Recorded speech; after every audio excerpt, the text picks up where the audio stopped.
Hey everybody, it's day 69 of 100 Days of Making Minis, and Easter, all ready for Easter. Just finished packing the baskets and finished working on stuff for today for making minis. So another bit of a hodgepodge, drew a little more, and continued work on the Space Marine, Lord, Captain, whatever. Got his hand on there with the helmet. Had to adjust that like I mentioned, and ripped off the old shoulder pad to make this new super duper one, repurposing those little rivet things, but I lost one as I was popping it off and cleaning them. I dropped it. I knew it was gonna happen. I'm actually surprised that I only lost one, so I'll have to putty that one on there, but it's gonna look pretty sweet.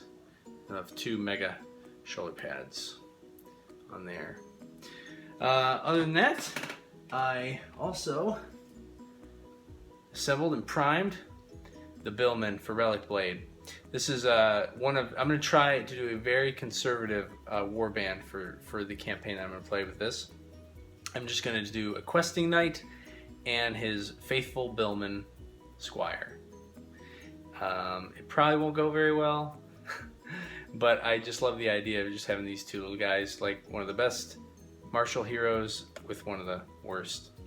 So, but this miniature's so cool, so I don't even care. And I'll have lots of extra points to help me out during the game. But I want to show you one more thing. Whoa, I just dropped the shoulder pad. I got a really cool tool to help me make the sword for this Space Marine dude, and I'm going to show you how to use that. So I'm going to make the hilt to this Space Marine sword here, and I recently was sent a bunch of goodies from Green Stuff World. This is a really cool website that's got tons of sculpting materials, tools, and I think they even have a big page with tutorials on there.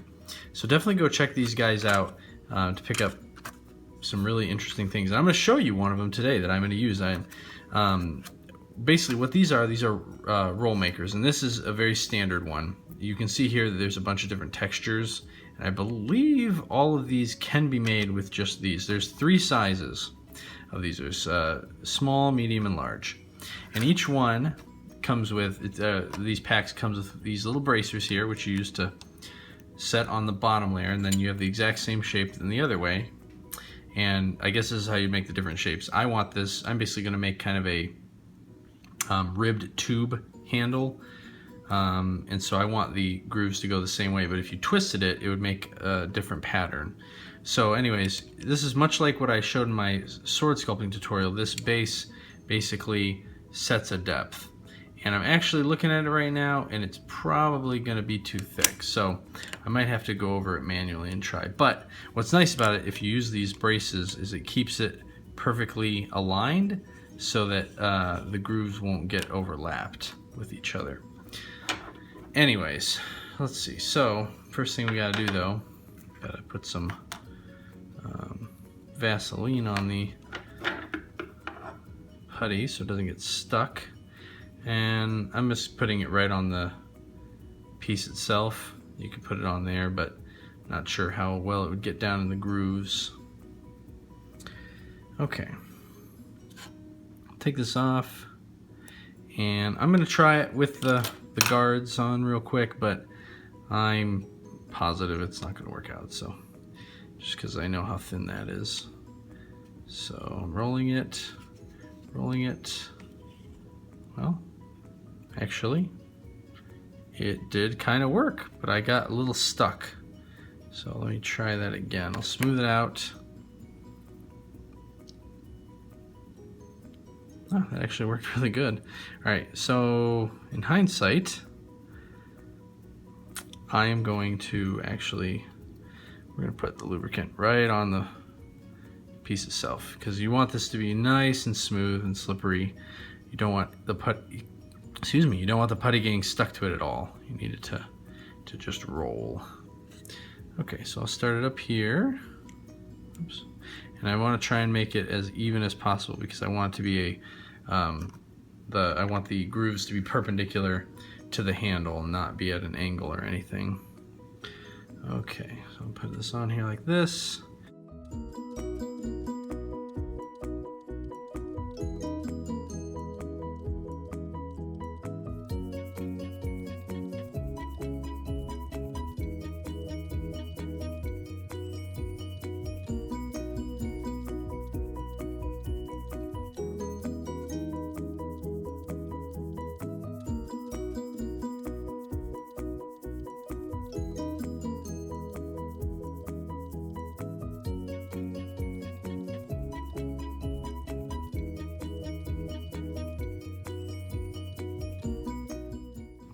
Well, I'm not having a lot of luck. Let's try this. Just press it, and I'll gently press. I'm not pressing hard, and I can feel it rolling. So maybe that's, yes, there we go. So pro tip, when you're doing this, you don't press really hard. This is mainly just to make sure you don't press too hard, too far down, but you want to just gently roll it. And I'm actually just gonna leave it there because I don't want it to, I don't want to mess it up. Well, okay, I can't leave anything alone. Okay, whew, lucky. Okay, cool. So I just got it in this little vise here, just so I can hold it and keep it safe.